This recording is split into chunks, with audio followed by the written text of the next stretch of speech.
So hello guys, ayan nandito naman si Ate Julie Vlog. So sa video na to is meron tayong sasabihin, o di ba excited kayo at nakita nyo na minsan lang tayo nagba-vlog, minsan lang tayo nagpo-post kasi nga nakakapagod guys. Ayoko, gusto ko yung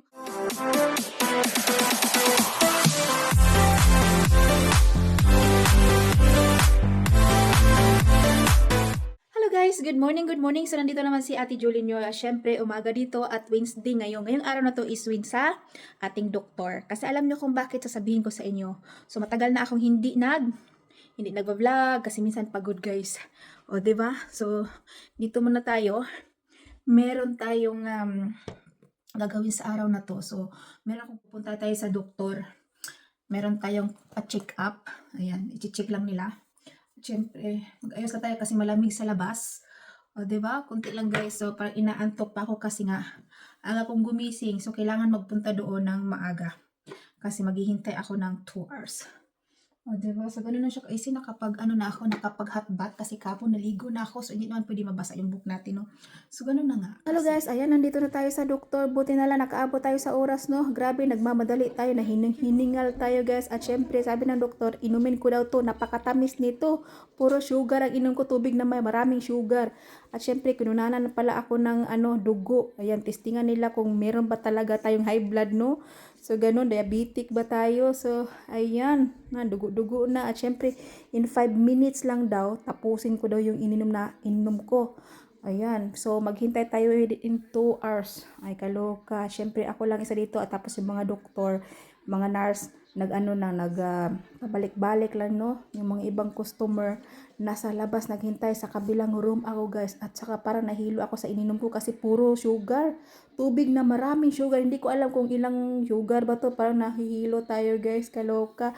Tingnan na naman, ako lang mag-isa dito. Ayan, yung mga picture. Siyempre, nood tayo ng TV. Ganun lang siya. Pakita ko lang sa inyo. Ayo. O, diba? 1,000 years later. Na si Ate Julie punta ng doktor, no? So, ngayon is gutom na tayo kasi pagising ko hindi ko kumakain kasi bawal kumain. So, ang gagawin natin, mali pala to. Dito tayo sa baba. Kasi hindi na ako gumamit ng heist. So, dito na tayo sa baba at punta tayo kasi malapit na dito ang tindahan. So, magpunta tayo sa tindahan. Nagutom na si Ate Julie, no? So, ganun ang buhay. Ayan. Malapit lang ang tindahan dito eh. Paglabas mo, ayan, meron ng tindahan dyan. Ang lamig. Yan muna tayo, bili muna tayo ng pagkain. Kasi uuwi ako ng bahay. And then pagkatapos ko umuwi ng bahay, mamaya is magtatrabaho ako. So, panggabi tayo ngayon. Diba, malapit lang kasi dito ang amin. Nandun lang. So, punta muna tayo sa store. So, we will see kung ano yung mabili natin, no? Kasi as in, gutom na ako. Naghihintay talaga ako na sa ng oras kasi 2 hours ako doon eh. Ayan. Ang ganda ng pagka 70 kroner. Ilang grams kaya to? 1 kilogram. Hindi pa to siya Norwegian guys. Pero tignan nyo naman oh. Wow. Wow, wow, wow. Ano kaya to? Ay, buo pa siya. Buo pa siya. Ayan. Buo pa siya. So, hanap tayo ng food. Kasi marami pa akong prutas eh. Diba? Guys, nandito na tayo sa bahay, no? So, meron tayong mga pinamili. Kunti lang kasi bread lang yung binili ko. At syempre, nagdali-dali na tayo yung niluto ni Ate Julie. So, dali-dali tayo. At meron tayong parang mais siya na kanin. Gawa na tayo ng itlog. Kasi magturtang talong tayo. O, diba, nagutom sa Ate Julie kasi nga, pagising ko, bawal kumain, uminom ng gatas, uminom ng tubig, bawal. So, saka na yun. Saka nakakain pagtapos na. O, diba, na-miss natin to. Mamaya, pala ako nito, mag-smash. Nagluto ako ng extrang kanin. Grabe si Ate Julie, nagmamadali. As in, gutom na, wala nang energy. Yan, bilisan na natin to. Kasi as in, hilong-hilo na. Guys, tapos na natin niluto. So, kain muna sa Ate Julie kasi as in, hilong-hilo na tayo. O, diba? Yan yung rice natin. Pakita lang natin. So, mamaya magpinto tayo, no? Kung bakit. May sasabihin si Ate Julie dito sa video na to. So, bago nyan, para meron akong energy, kain muna tayo at nagmamadali tayo magluto ng tortang talong. At syempre, buti na lang yung talong natin is hindi tayo na-scam. Kasi minsan pag bumibili ka ng talong dito sa Asian store, guys, hindi maganda. Matigas ang loob pag niluto mo. Pero ngayon is tamang-tama. O, diba? So, kain muna na tayo. Yan, i-dip lang natin. So, mamaya magkwento tayo kung bakit kasi hindi naman pwedeng kumain na nagsasalita. Di ba? At nakabili pala ako sa tindahan. Nga, isa lang ganito. Di ba? So, kain muna si Ate Julie. So, hi guys! Ayan, at syempre tapos na tayong kumain at nakapag-relax na tayo. At syempre, so guys, so sa video na to is meron tayong sasabihin. O, di ba excited kayo at nakita nyo na minsan lang tayo nagbablog, minsan lang tayo nagpo-post kasi nga nakakapagod guys. Ayoko, gusto ko yung ano lang, relax lang. Wala ako sa mood. Parang ganun yung yung feelings ko. O, di ba? So, marami nagtatanong yung iba, mga marites, mga chismusa, mga nagtatanong ba kung bakit hindi na nagla-live sa Ate Julie, minsan lang nagpo-post, wala na bang gana, parang ganun. Kasi gusto ko is parang mag-relax lang, wala ako sa mood, guys. O, di ba? So, kanina pagising ko, hindi ako kumain, hindi ako minom ng tubig kasi bawal daw sabi ng doktor kasi nga nagpapa-check up, chine-check yung yung dugo kung wala ba akong diabetes or something, ganon. Syempre, alam ko naman marami nagtatanong. O, di ba yung iba nakipag-chismis, ganon, kahit sino. Yung mga chismusa. So sa video na to guys, isasabihin ko kung bakit Today guys, ayan, today, excited kayo no? Kapatid kayo excited na syempre hindi ko na siya pwedeng itago-tago kung bakit laging busy si Ate Julie, bakit wala na siyang post. Ang dami natatanong no, yung iba nagpi-PM na, ayan, bakit konti na lang yung yung pag-post ko ng mga video. Minsan kasi guys, wala ako sa mood. Basta wala. Gusto ko mag-relax, ayoko maingay, parang ganon. Yun ang mood ni Ate Julie. O, di ba? So, syempre, sasabihin ko na kasi nga, ayan, excited kayo. Umupo lang ako kasi nga as in, pagod si Ate Julie. Ayan, sasabihin ko sa inyo kung bakit today is ayan, hindi ko na talaga siya maitago-tago, guys. O, di ba? Hindi ko na matago-tago kasi nga si Ate Julie ay, syempre. Si Ate Julie ay, tada! Syempre, 25 weeks na po tayong, ayan, buntis. Ang dami ko nito. Nung una, second months, third months, meron ako mga ganito, no?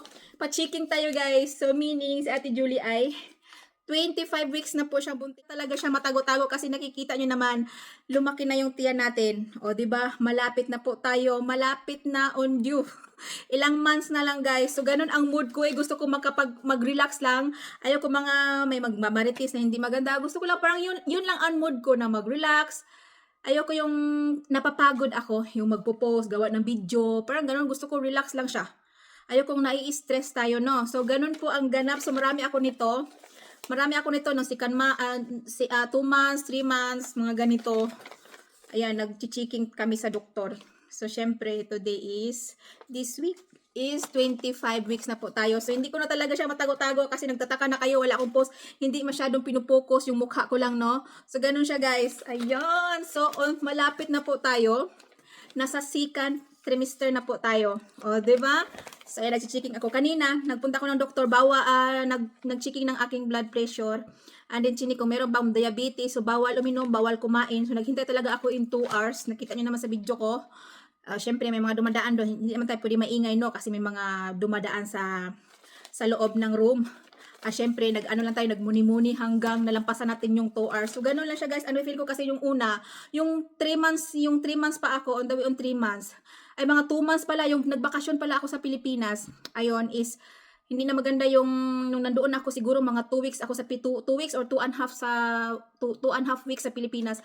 Parang hindi maganda yung pakiramdam ko, lagi na wala ako sa mood. O, diba? Nakikita nyo, parang parang luspad si Ate Julie, no? Parang nag-iba na yung mukha. Kasi nga, iba na yung pakiramdam ko, guys. Hindi maganda yung kain ko. Luspad na siya, luspad. O, diba? Marami nagtataka anong nangyari sa akin. May sakit ba si Ate Julie or bla bla bla. May nagtatanong kung may sakit si Ate Julie. Wala po siyang sakit. Kundi nangala ako, guys, ngala. O, diba? Nangala. O, diba? Sa mga babae dyan, Bisaya, nangala. O, diba? Nag-ano lang tayo. Alam niyo naman, pag nagbubuntis, hindi maganda yung pakiramdam natin. Mga 2 months, 3 months, 4 months, mga ganun, no? So, ganun po ang nangyari. Kaya minsan, para akong namumutla. Nakikita nyo, akala nyo na may sakit.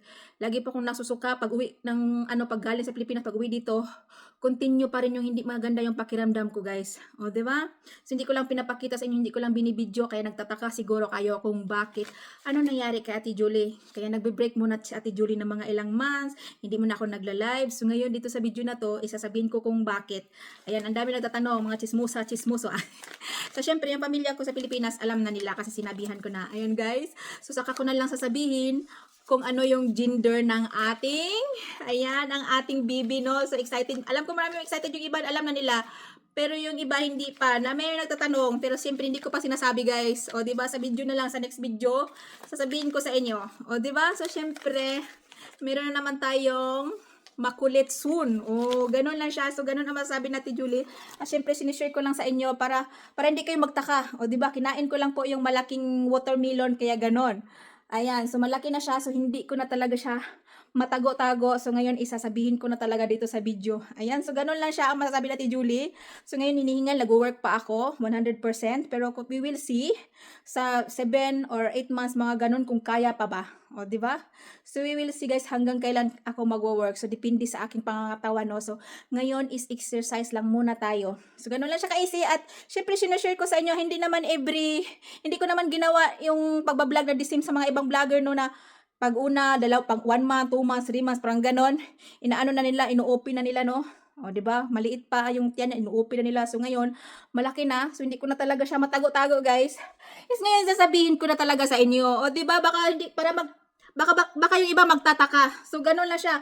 At saka, ayaw kong magla-live. Minsan, pag nagawa ako ng video ganito, nagawa ako ng video, nahingal ako, ang bilis kong mahingal.